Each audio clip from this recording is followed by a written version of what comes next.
All right, this week the country was reminded that this is an election year. Loose talk by Meru Senator Mithika Linturi opened a debate of whether it is acceptable to use, quote, tasty language, end of quote, and push the envelope of free speech even farther down the road. On the other side, Kenyans were frankly dismayed that this kind of talk is even slightly acceptable given our very real and present history of violent elections. And so tonight, with all due respect, we want to perhaps re-educate ourselves of what it is, the thin line between loose tongue and slippery tongues. My guest tonight, activist and photographer Boniface Mwangi, on TV for 2 years. Karibu to the program. Yes, I haven't been on TV for 2 years. Exactly. Yeah. Thank you for doing us the honor. And NCIC Commissioner Danvas Makori, karibu to the program. Thanks, James. First Thank you so much. On this program. Absolutely, thank you. Right, and joining us online is Advocate Jemima Aludah. Welcome to the program. Gentlemen, let's... Thank you very much. Good. Thank you. Let's just get this off straight from the bat. It's... Mithika Linturi is off the hook, as it is, as you always know. These are all conversations that we start, and then we do the investigations, and then, you know, we go to court, you get cash bill, and we move on.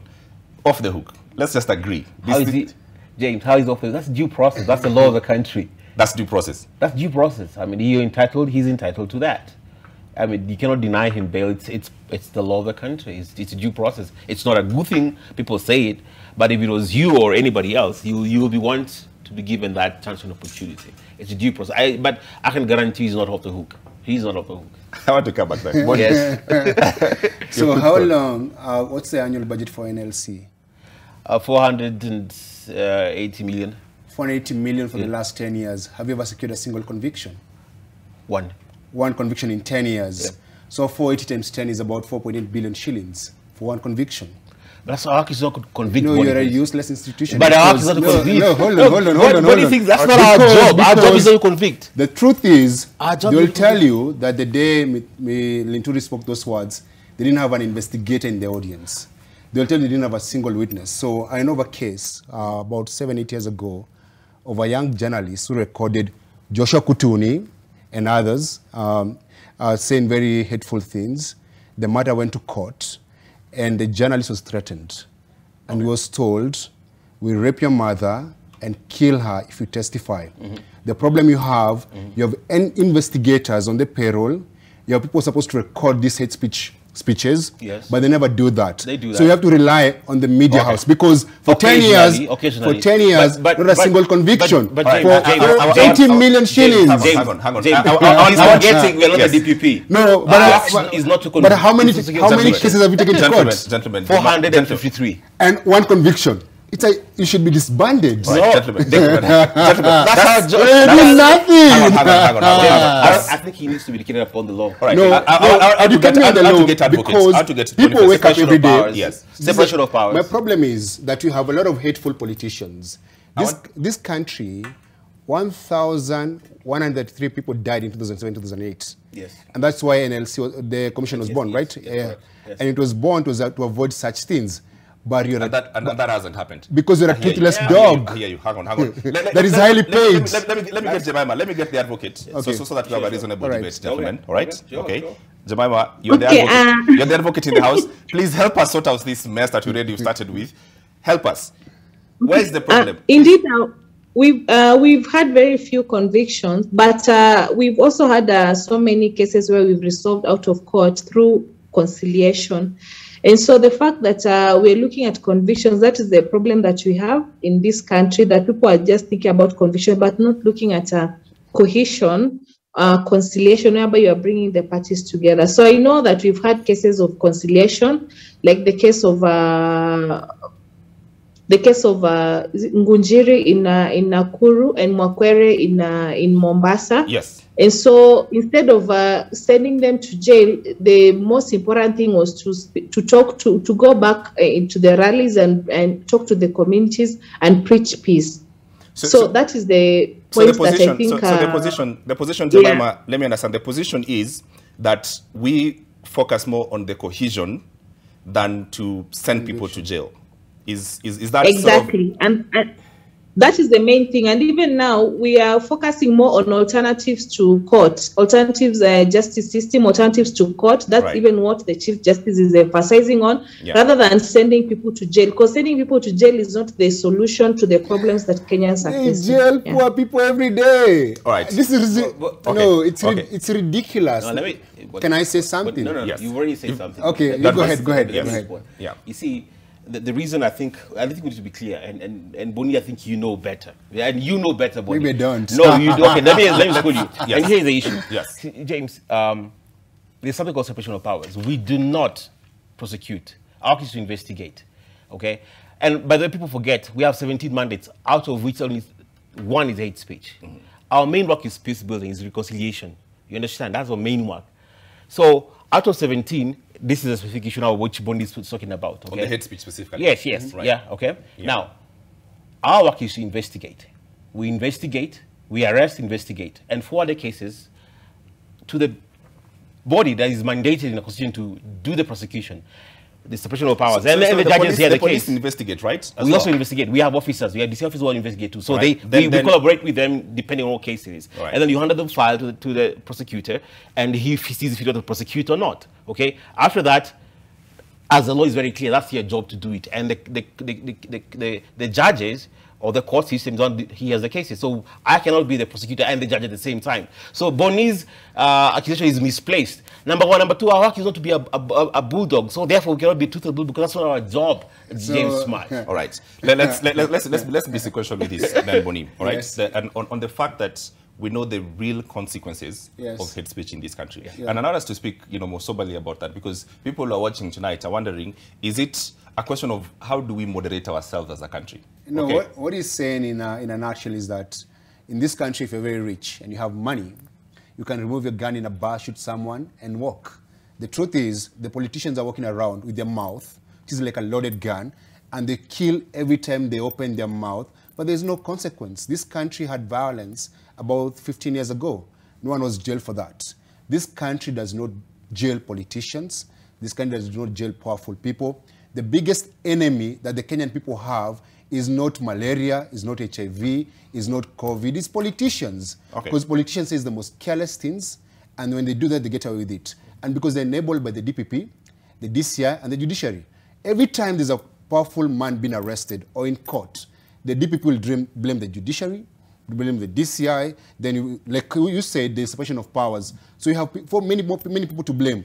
The question that I have tonight is why don't we jail hate mongers? We can give an example. There was Makori, there was Gonjiri, there was Moses Kuria, the Paul Kutuni, there was that other girl said Matafaka. What was his name again? That MP. Yes. There are many people who say very hateful things, but they're never held accountable. So are we saying, can we just declare today in this show and say, you tell us. Jemima. Yes. Yes. With the kind of actions that have been taken in the past, whereby people have been taken to court. I remember Moses Kuria has had several cases in court, and of late you can see that his tongue has really been tamed. Jail him. Jail the guy. That is one. Yes. That is on one part, but on the other part, I'll say that you still have to follow the due process of the law. Right. Like you cannot just say because this is a politician and he's opened his mouth, you've interpreted the words, but when you go to court, you still have to follow the due process of the law. One of the biggest challenges that we have, especially in on hate speech matters or things that we have faced, are matters that are when people use their mother tongue. So you go to court, your translation on these specific words is different because of the dialects, and you'll come to realize that also like Kikuyus have different dialects. So the way it's written, the way it is spoken, the way it gives different meanings. So when you go to court, the court has to follow the due process, and so it becomes challenging, and that's why some of the cases you say that we've not been able to have convictions. Because that is one of the reasons. And so it's easier to resolve them outside. So I know that Boniface is looking at them as being politicians. But you see, when you take these matters to court, you cannot just be expecting a conviction without following the due process. But I have a question, actually. So it's about linguistics. We don't have linguistics professors in this country who can actually translate the hateful things they say. And even those linguistics, each and every person will translate according to the way they understand. So you come to realize there are some marks that are put in some words in a specific language. It becomes very challenging to translate it. Yeah. Okay, Danvas, here's the thing. Let's again going sequentially here before I go for the break. That this is a very good start. The question on and it's a real thing, because one of the things that people say that if you are poor, the justice system really comes down to you automatically. As a hammer, right? But we've seen on the opposite end, with a bit of influence, it does not work as him. That's a reality. It is a reality, is it not? Now, how do you answer to that? Like, the public watching tonight, how do you answer to that? Stay away from the text. There's a point to it, actually, and there's a truth to an extent. So we can't just deny that. There's a truth to that, okay? And we see it so many times. Right. The issue is it equal access to justice, issue of equality and application of the law to all kids, and it's a reality. But where I stand from is the same. I think what we forget also is and Bonnie, you being an activist, you remember this, is that everybody has rights. Even the rich, even the rich guys. So you defend everybody. So now, no, hold on, Bonnie. You just lied. No, I'm not lying. I'm just saying, listen. No, listen. Yes, I am agreeing to an extent. The application of the law doesn't apply equally to, in so many instances. And we see it in this country. We have two sets of laws. No. It's the application of it. It's an application of it. No, we have. It's not two sets. It's the application of it that is different. Okay? Now, here's the issue. All right. But you see, what we forget also is some guys, you get a smart lawyer who understands the law, you'll exploit it, and you're right. And just the way. Can I say something quickly? Before the break is going to come. Relax. I want to take a short break. When I come back, with all due respect, I'm coming back. Everyone wants to talk. With all due respect, we take a short break. We'll be right back. All right.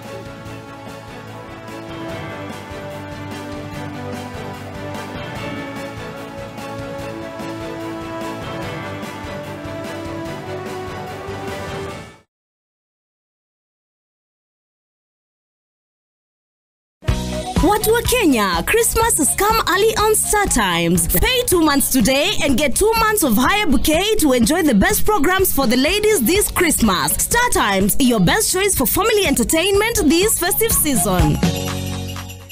The ability to interact with others in a courteous, approachable, and professional manner will enable you work well with fellow students and with future colleagues.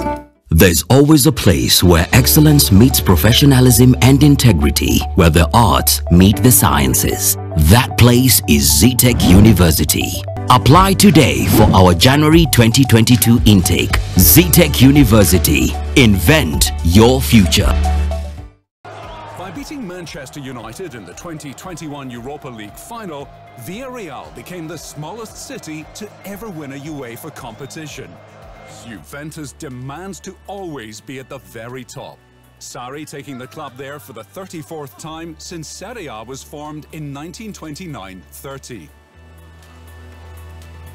While some would shrug off another Juventus Scudetto as same old, Sarri disagreed given the trauma, tragedy and disruption of the coronavirus pandemic. All the news and analysis of European football on The Football Review. Get your New Year's plans backed by facts from your trusted dailies. Get access to the latest in news, sports, business, agriculture, and technology straight to your phone. Subscribe to the e-paper today at epaper.nationmedia.com and enjoy your favorite dailies anywhere, anytime. To sign up, visit epaper.nationmedia.com or email epaper@ke.nationmedia.com. For customer queries, contact epaper@ke.nationmedia.com or call 0790 111 111. Every Friday at 10 p.m., NTV is dubbed as the home to the biggest and most fascinating people on TV. We give you a fix of the latest trends in entertainment. Pack your eardrums with the freshest hits. And bring you the biggest names in the 254 and beyond. Energy, synergy, fun and flair. If it's hot, it's on the trend. If it's not, well... Catch this exhilarating show every Friday from 10 p.m. with the freshest trio, Osoro Biamono, the Scratch Master himself, DJ E, and your sassy homegirl, Amina Abdi Rabar. All this on The Trend, only on NTV.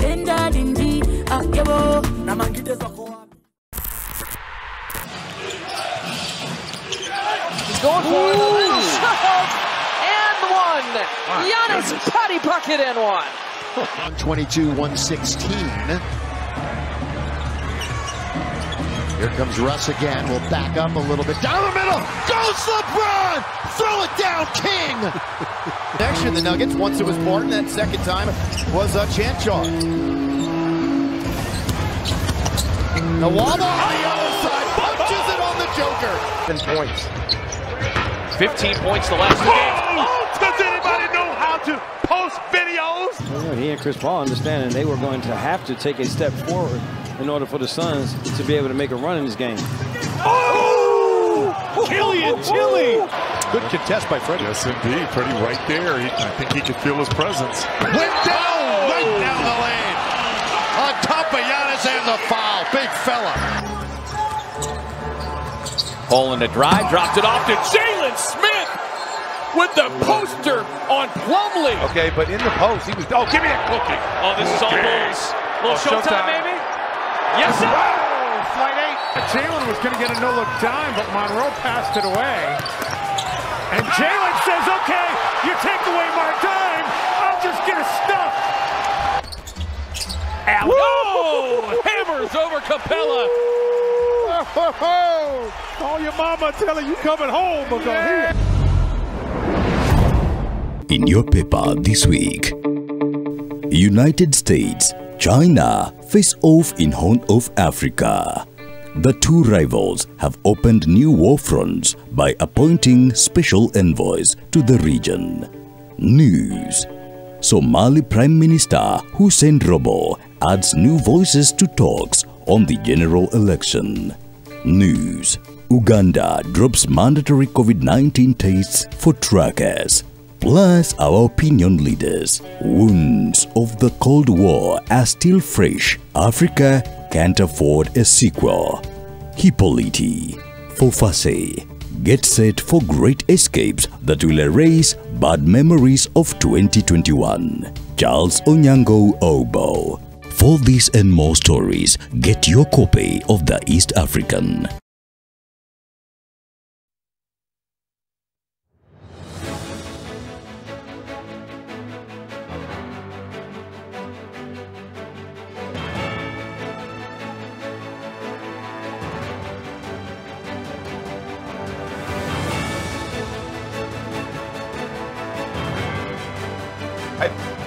Welcome back with all due respect.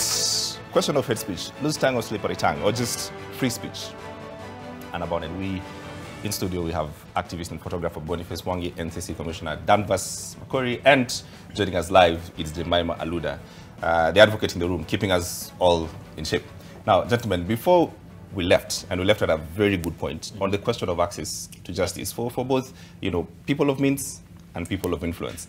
And we have a problem right there because we see it every single day.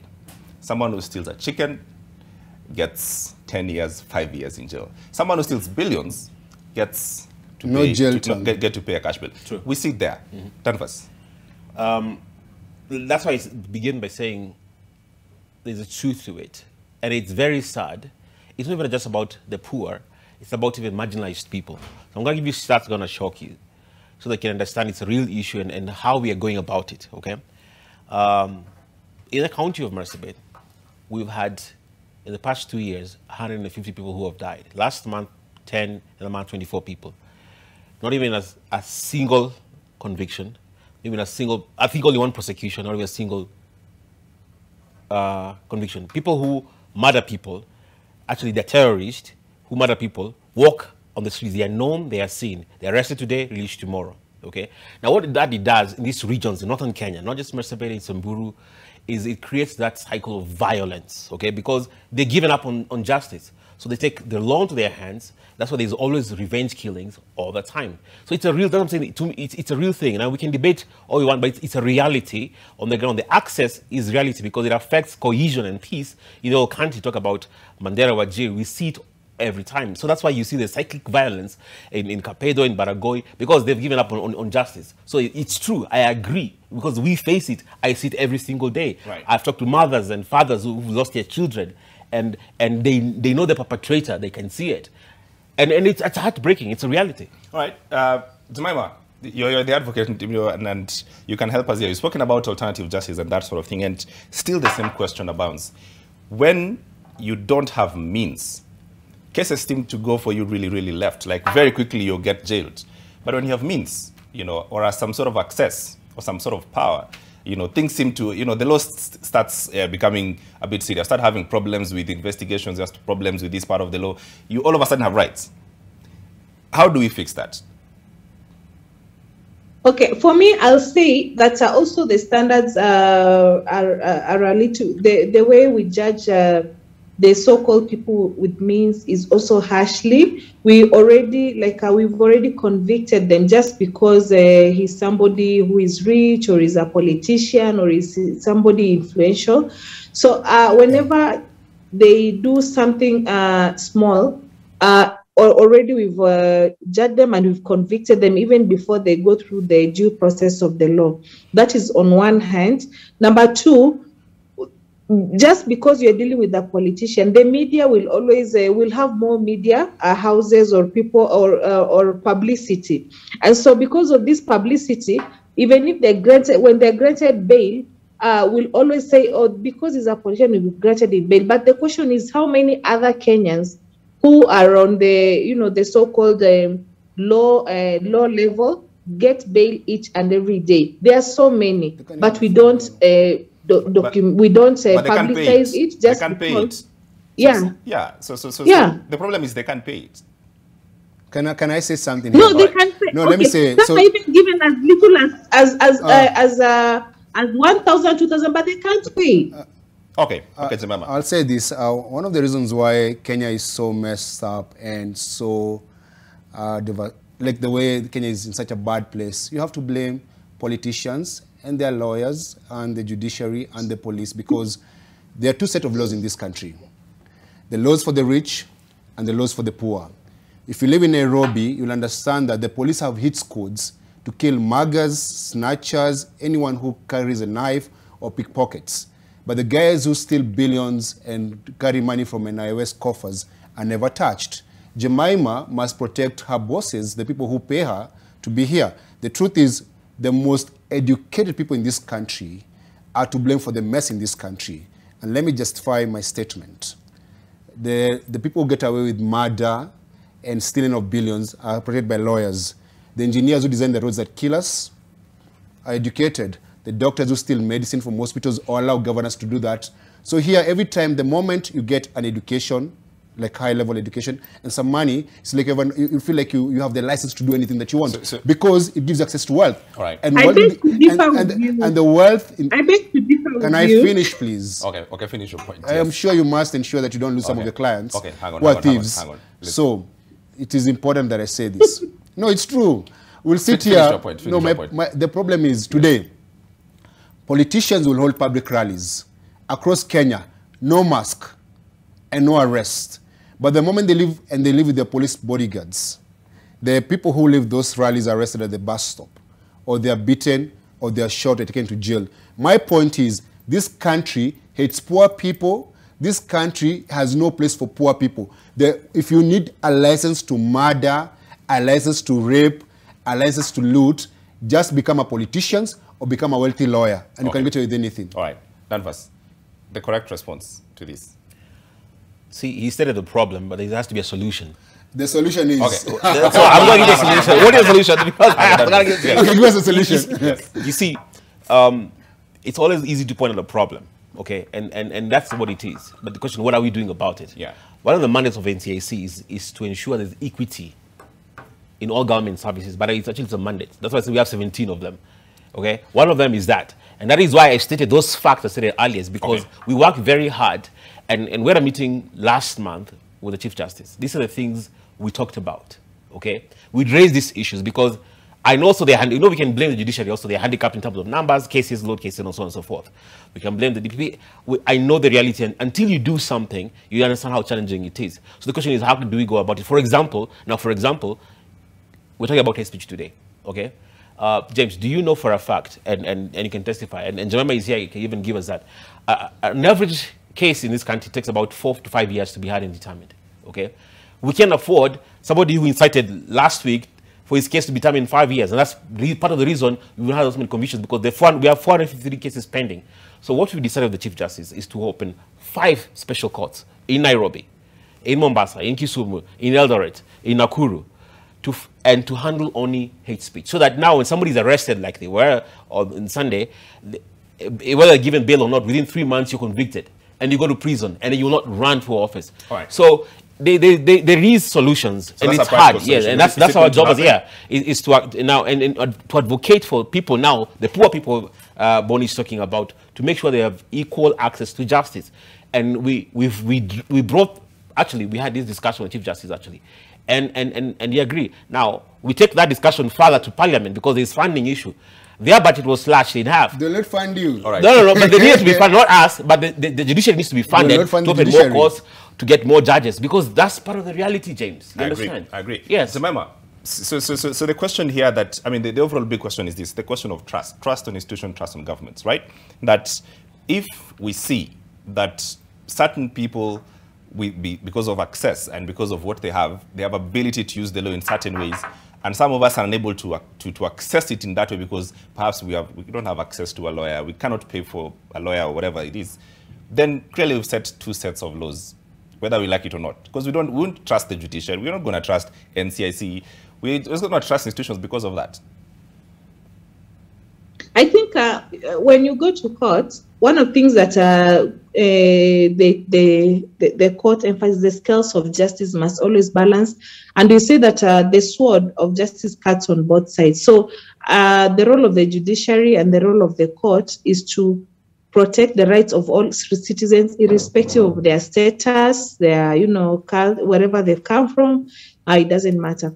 I still emphasize, because I know if you go to statistics, we've had people who have been convicted, who are of high caliber or high class. They've spent their time in prison, they've still their time in but because of publicity, we only look at the few. We don't actually, I know that Mwangi will give us examples. You not agree with me. Give us examples. You see, I can give you examples. I can give you examples of people that I know that have been in custody, they've been in jail, they stole, and they arrested. Like some of them even were in committee. For instance, we had these people of the cemetery scandal, including the former mayor, may his soul rest in peace. He was in prison. One name, another name.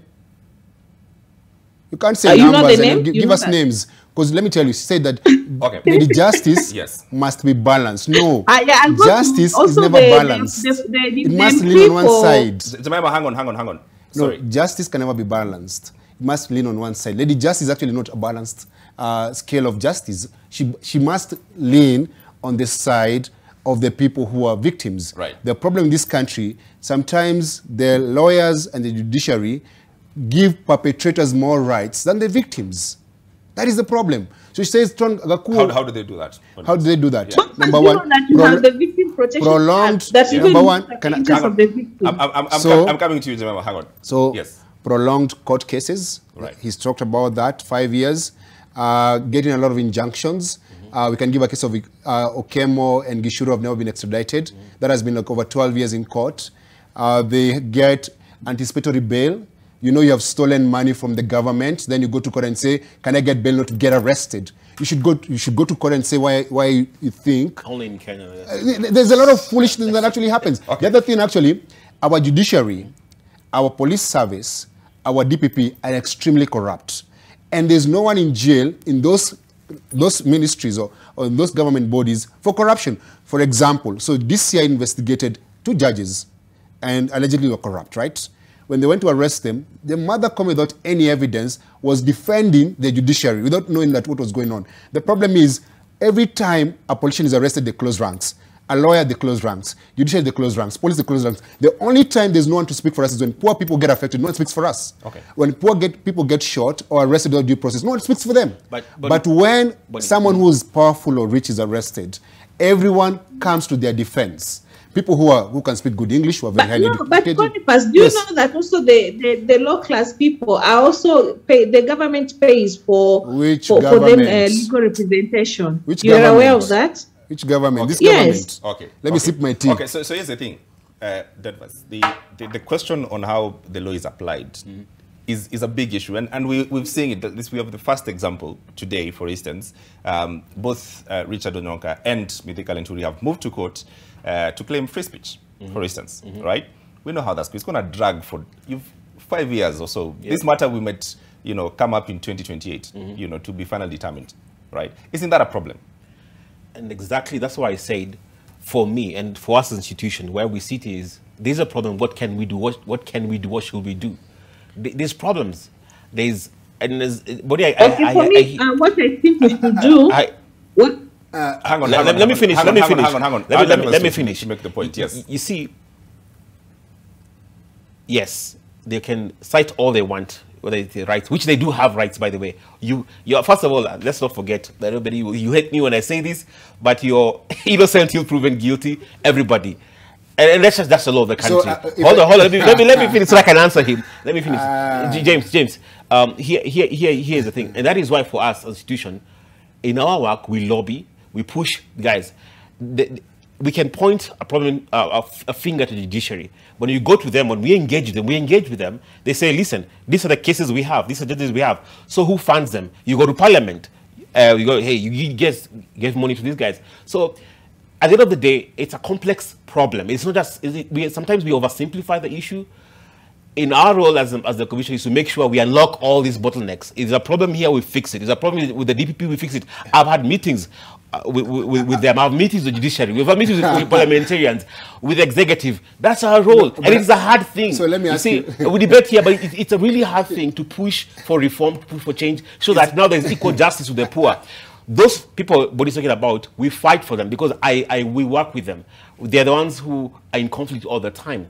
And we take these cases and we hear them. So we're trying our best to make sure whether it's bottlenecks, whether it's funding, whether it's resource, it's unlocked so that that justice which we are saying actually is they have equal access to justice, because that is also their right under our constitution. So you said about 150 people have been murdered in Marsabit and Moreale. Yes. What have you guys done about it? We had conference meetings with both the DPP and the judiciary, especially with the previous Chief Justice, because that's when it started. That's actually in 2 years, and gave those stats, and even they were shocked. They did not know those things. So he said, and the DCI, because they're the ones who investigate these cases. And of course, as he said, they can blame each other, but see, now we bring them together. Say, where is the problem? Because let me answer this. Right. Because here's the problem. Because Mwananchi does not know the difference between the DCI, the DPP. They just know it's a Serikali. They know it's a government. It's a failure of government. It is actually. You see where I'm coming from? Yeah. So now, because we understand the complexity, we bring everybody together so that we can work. So there will be change. There is a change of course, especially in a place like Marsabit, so that we can break the cycle of violence and justice is addressed. Those are the things that we are doing. Let me guess, Jemima. Okay, so for me, what I think we need to do, and what has been happening in the last 3 to 5 years, in terms of ensuring that we reduce the time that people take in court, is to have these petty offenses or the small offenses, or for the offenses of the low people, like petty stealing, issues of mass that Boniface was talking about, to be handled out of court through other alternative means, including diversion. And so that we have now the big cases that we want to emphasize on, like hate speech, corruption, all these cases now to take the bulk of the court's time, because you find that the court is filled up with so many cases. Ile za watu wajaza lori. On Mondays, they have so many pleas. The pleas about traffic, the conductor did not wear uniform. So such cases should not be entertained in court, so that these people can be allowed to have sanctions outside the court, and they'll be able, like if you are caught without that uniform, you are told go and buy a uniform, come with it here, and if we catch you again, then you can take you to court. Now that one will be able to reduce all these cases from the court system. Now we have the court now free to be able to handle the big cases that we call about the big fish, including hate speech, corruption, election offenses, and such kind of cases. And so time will now be reduced because now we have so many magistrates and judicial officers handling very few cases that are very tiny. But then we have also standard operating procedures on how long a case should take in court. All right. So if it's a corruption case, it takes 6 months. Let's take 6 months. We want to see results. I don't understand why we have so many politicians who are governors who are removed or not allowed to even sit in their offices. But because their cases are still in court, they are now busy parading themselves around campaigning for elective positions. Yeah. Thank you. Okay. Boniface, I have a direct question for you. Someone has asked on Twitter. Yeah. We know all these problems. What is Boniface actually proposing? Ask the people. No, maybe I want to be... Exactly. What is he proposing? Yes, maybe I want to be summoned by NSSC, so we should become vigilantes and bomb and kill those guys who destroy our country. What you going to do about it? Because I'm thinking, if these guys can be allowed to walk around telling us that we should kill each other, maybe if we kill them, that will resolve the problem. No, I'm joking. Seriously, what I think is, the Kenyan people have failed themselves. The guys who are hate mongers and people who spread these hate speeches and say these hateful things are elected by us. So we're responsible for the people who are in power. The very most corrupt people are elected by us. The biggest criminals are elected by us. So maybe the Kenyan people should think, how do we vote? How do we elect? How do we select? Because if you elect the worst to represent you, they're going to give you the worst treatment. So at the end of the day, I'll blame NCIC, I'll blame the judiciary and the government, but I think at the end of the day, as a Kenyan voter, I play a very big role in the people who lead this country and the people who govern us. So what is the solution? NCIC should do their job, and the Kenyan voter should do their work. Do their work as well. And if that means that to find them of justice, perhaps. All right. With all due respect, we're not going to do that. We are not advocating for justice in and this station. Don't kill poor people, kill rich people and eat them. We are taking a short break. When we come back, I want to go through all your solutions, all right? And all your solutions from here moving forward. I dare you. A short break. I dare you. Someone bombed me and I wasn't arrested. I dare you.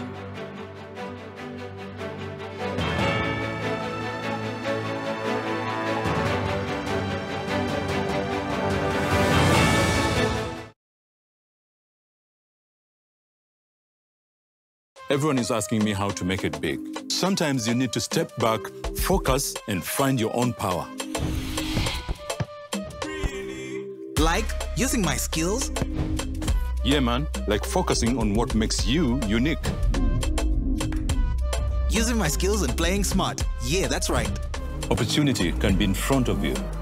Use your skills and stand a chance to win big with our 500% win boost. This advertisement is brought to you by BetPower.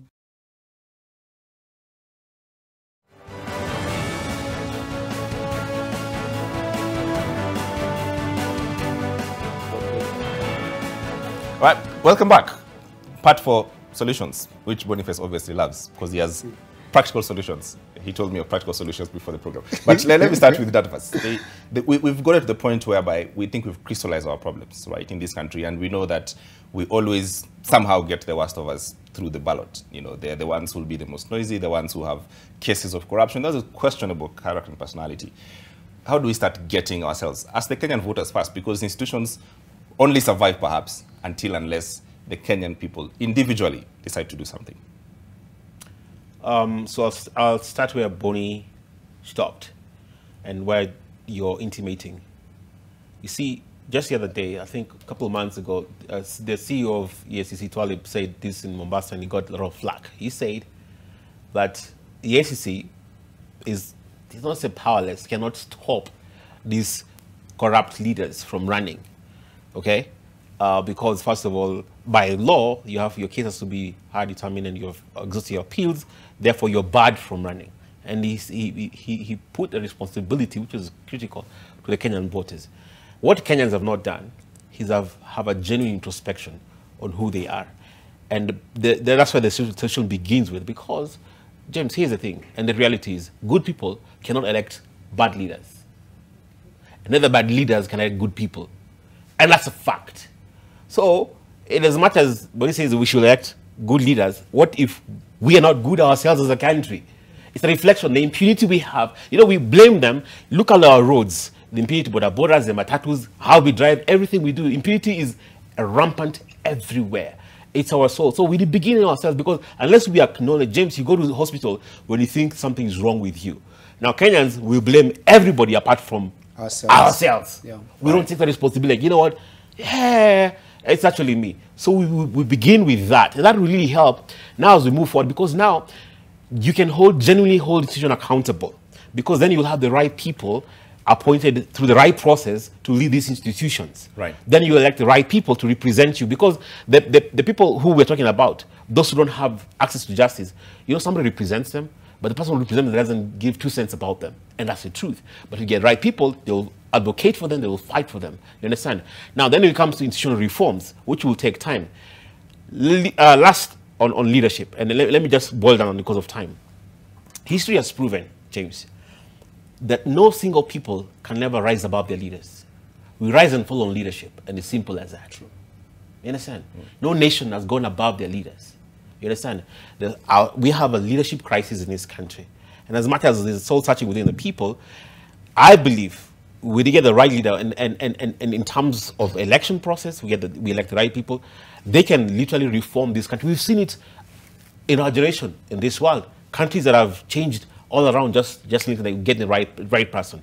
So the right leadership. The right leadership, yes. Boniface, on practical solutions and reflection, all right? Okay. And you've spent 2 years outside the public, outside sort of these media spaces and whatnot, and of an actual reflection of the Kenyan voter and the Kenyan public, and sort of what is our ethos, right? From where you sit, right? Away from the problems and whatnot, what would you say are the things that fail us, and what should we do about them? I think so there are 2 levels of failure. There's a level of failure of the government ensuring that people who are crooks don't vie. So DCI by giving clearer certificate, IBC by failing to do their job, EACC, there's actually that level where they fail to vet properly and they allow crooks to run. So that's institution failure. Institution failure. Yeah. Then there's party failure, where a political party leader or a political party will allow crooks to vie because they bring in money. Or a voice, or they're like very popular. So they allow the most populist to rise. True. Then the biggest failure is the Kenyan people, because these guys are employed by us, so we vote for these people. So if your leader in wherever area is a crook, he was elected by you or the majority of you. So we must think, as he said, we need to be introspective, we need to reflect and say, are we our leaders' reflection of who we are as a people? So constantly we refuse that. Because deep down, there might be Ruto and Raila Vine, but there's Kigame, there's Kokubo, and there's the rest. The other candidates. The other candidates. So that means that don't say that I voted for this guy because there was another. Every other time, there's always an option. There's always a choice. And there's always a choice at the end of the day. Then there's this other thing I'm saying, God selects leaders or God elects leaders. God has no voters card. God will never elect anyone. Listen, the devil has never voted. The devil is not a registered voter in Kenya, neither is God. The devil does not steal anything in this country. The devil has nothing to be blamed in this country, because the devil has no voters card, neither does God. When you're going to vote, you don't find God on the queue, or the devil, or angels, or any other person. So at the end of the day, if this country is messed up, don't pray about it. The devil has nothing to do with it. You give the devil too much credit. Don't even pray to God. God did not vote these people. You voted for these people. So when you see that person messing up, you say, we voted that person. So the devils that you think you need to be scared of are the devils that you elect. The ones that you can see. Because when the land is grabbed in this country, the devil has not yet did. It's individuals. Okay. But I want to say something else. Yeah. I need to say this, very important. I wore a black shirt today because I want to talk about 4 people who died last year. Betty Baraza, killed in April 2021, a journalist. Joanna Stachbury, killed July 2021. She was an activist in Kiambu, protecting Kiambu Forest. Gatonya Gadhura, journalist, killed in November 2021. Jennifer Ambua, a witness in the National Lands Commission case, who was murdered. And the problem we have actually, that I could be a very good citizen and have evidence against a powerful individual. But I know that the best way to get murdered in this country is to testify against a powerful person. So the state has a role to protect its witnesses and protect journalists, so that when someone says, I'm going to step up and testify against a powerful person, they feel safe. But you don't feel safe in this country. We get murdered for speaking the truth. And that must stop. Okay. Okay, Jemima, yes, I'm coming to you. Okay, so for me, the things that are failed us as a country, or things that we need to look at in terms of the discussions that you're having this particular time. First of all, is the weak legal structures, whereby we're told that you can only be barred from vying if you finished or all the appeal processes, which goes until the Supreme Court. So this can take 10 years, 20 years, you never know when. The issue of enforcement of the Leadership and Integrity Act, and I think Commissioner has alluded to that, such that when you're vetting, you're told that you cannot bar somebody because the person still has an appeal in court, and such kind, or the case is still in court, so you cannot bar the person from vying. So the enforcement of that Leadership and Integrity Act becomes very challenging. We've seen parliamentarians fighting in court just recently in Parliament, and see what values are we teaching our people. That you can still see violence out in Parliament, you can still see violence outside, and no action will be taken. So that has really also contributed, and this goes into the issue of values. We have very weak value system in the society, and this has been permeated by our leaders or politicians and what we see them doing. We also do not have good voter education on election of leaders, or the leaders we have. All we have is just issues of tribalism. Right. Actually, we are just being told huyu ni wetu, and that's it. We are not looking at the qualities of a leader so that we can be able to choose a leader. So lastly, what I'll recommend is review of the laws, so that you can see how we can bar politicians from vying on various stages. And this happens outside. You see somebody who was just in developed countries, when you just mention that there's some scandal on you just see somebody resigning. They don't even wait for any other thing. So that is lacking in this country. You say that, and then unasema ni mtu wetu. So it now becomes a tribal issue. It becomes a political issue. We don't look at it as we don't actually look at it as a parameter whereby we can bar people from vying on various political seats. Okay. Yeah, thank you. Okay. So 7 months into the election, and it looks like we're going to get into this process as we've always done before. There's a powerful clip on our news tonight where members of in Kiamba, in Eldoret, who are post-election violence victims, and they said 2007 started something like this. It was always a joke. It was always politicians just say things and we'll just let it go. And they don't want this to happen again. And for those who are watching tonight, like, away from the theory and away from everything else that we can blame everyone else, what is that we can do as people in this country, 7 months for an election, to make sure we don't revisit a reality that was 2007? Boniface. So the voters must realize that politicians are friends. They'll never fight. They'll say these things in a political rally, but they'll hang out, they'll intermarry, they'll do many other things. So you have to realize that every time the person stands up on the podium and they're saying hateful things, they just want to get votes or get popular. And you should never fight for anyone. No one deserves to die over a vote. It's not that important.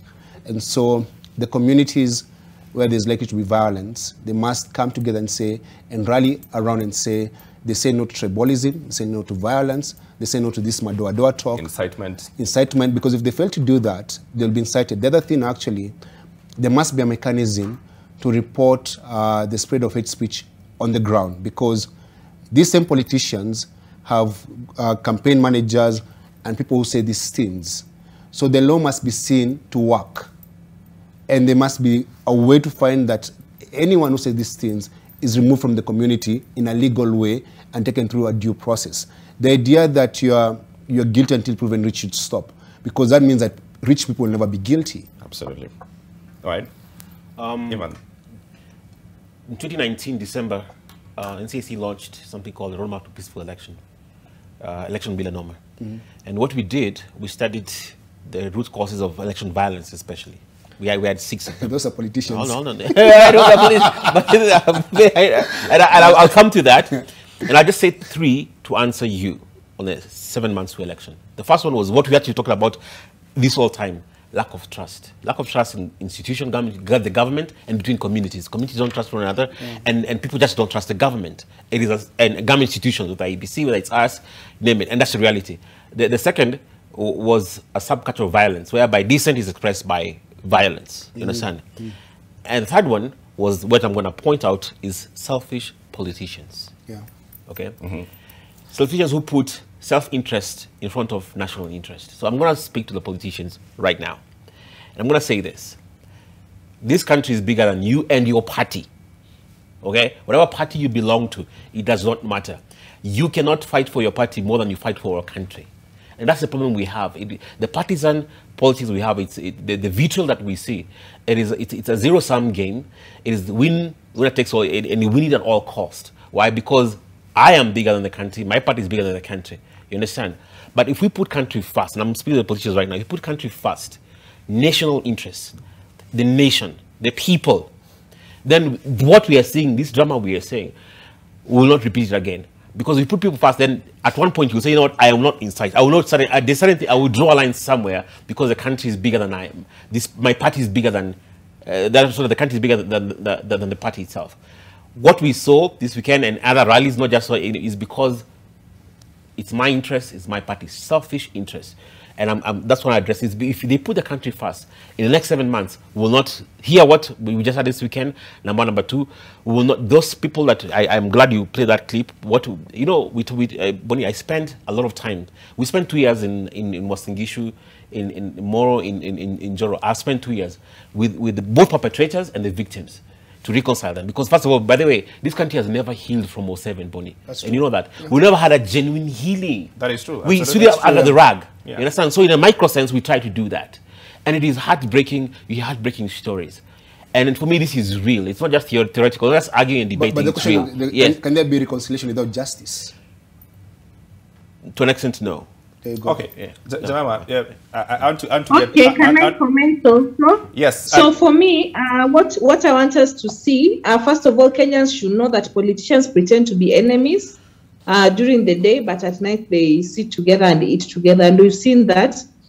So fighting or dying for a politician is not worth your life. Let Kenyans know that politicians are friends and not enemies. So they tend to divide Kenyans, but at night they sit, eat, and wine and dine together.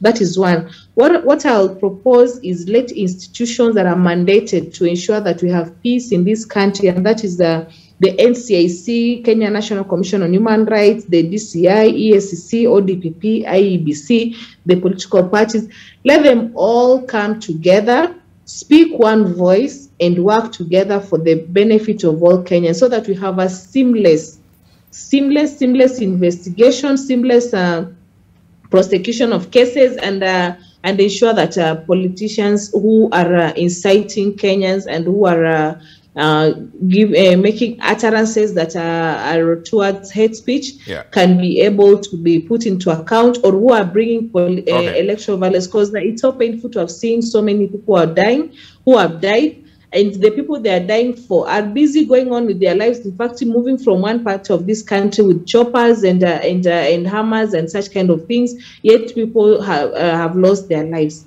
So for me, let these institutions come together, work together, speak one voice, come up with standard operating procedures on how they can handle these cases within a short time, just the same way we handle election petitions within 6 months. Let's also see action taken, especially on cases, on matters that are putting Kenyans' lives at stake here. Okay, so I want to finish from this point of view, because I've seen all the comments on social media and online, and we seem to have, and we always go back to this point of how we have short memories, goldfish memories, we say. And you mentioned something that was very important, that we have never moved from the 2007 elections. We had a lot of things that were swept under the rug, and we keep on attempting this thing of we are together, we love each other, and we're all peaceful. But truth is that we have some deep-rooted problems that have never been solved.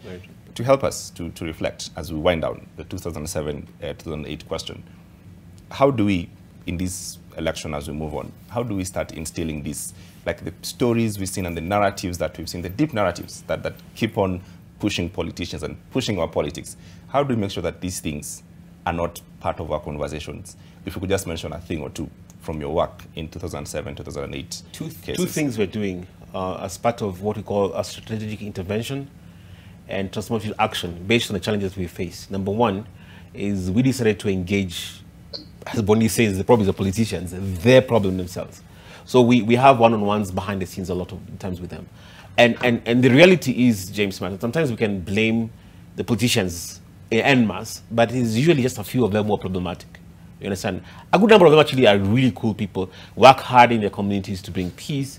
You know, you don't agree with you, but a number of them really work hard. You understand? So those, and that's why for the longest time, we've not seen this kind of vitriol that we saw, or a gaffe, you want to call it, that happened just on this weekend. It wasn't a gaffe, man. And I'm saying, well, that's what I'm saying. You give the benefit of that. That's what they're calling it. That's the thing they claimed it was. So whether it was intentful, whether it is malice or not, it's a long time since we've had that. Almost 1 year, and there's campaigns every single day. We haven't seen that kind of vitriol because we engage them on a daily basis. We're planning to have a meeting, what I call symposium, for all politicians, all political parties. And they're all invited to engage them. They're coming, and we'll address this issue head on. So both the national level, regional level. So then, when politicians incite and people die, they call for a conference. No, hold on. No, that's what he's saying. No.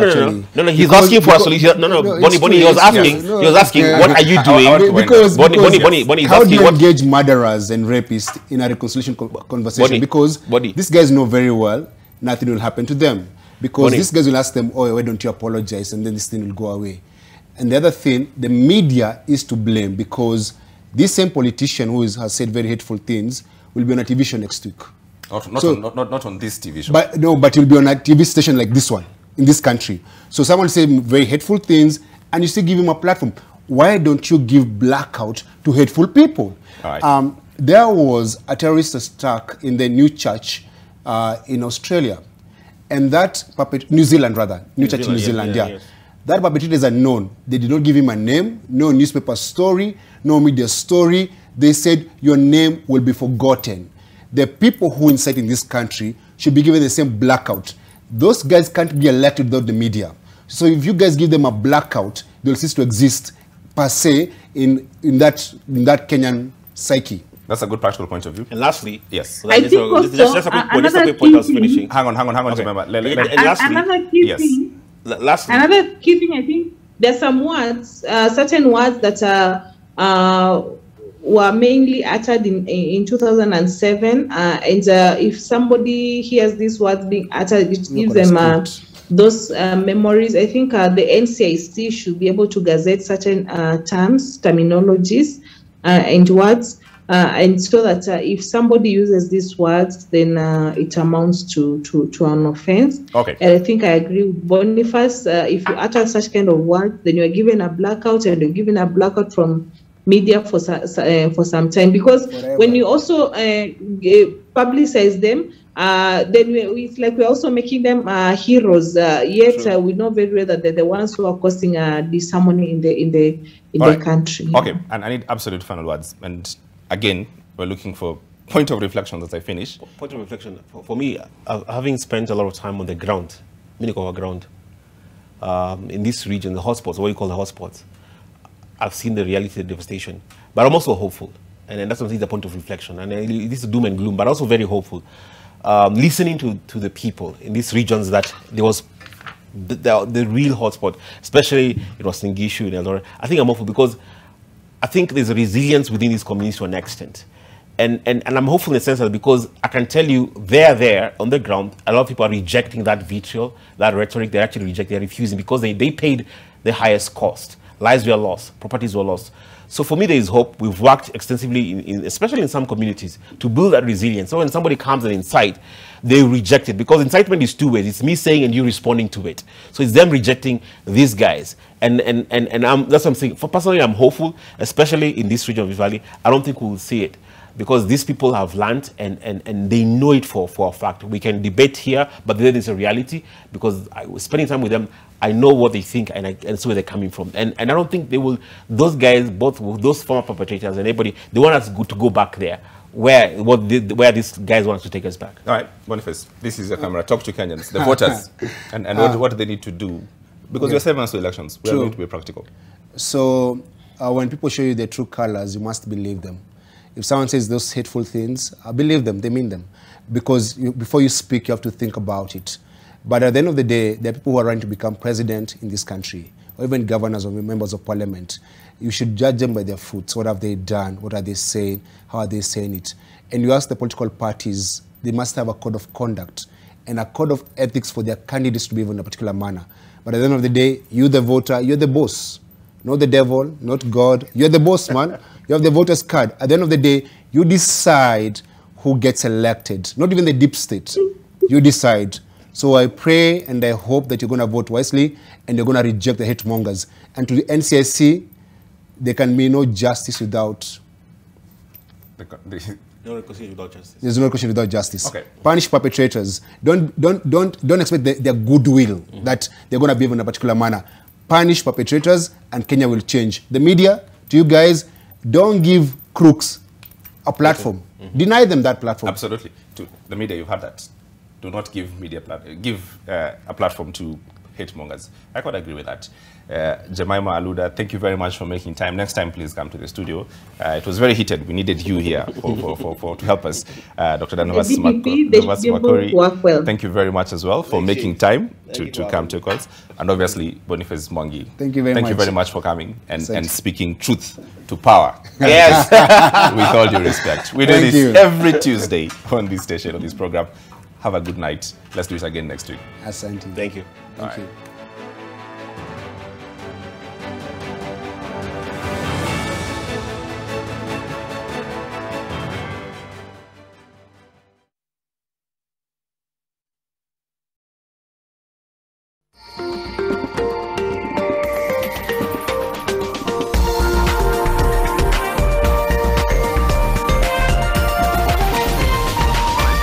This is NTV.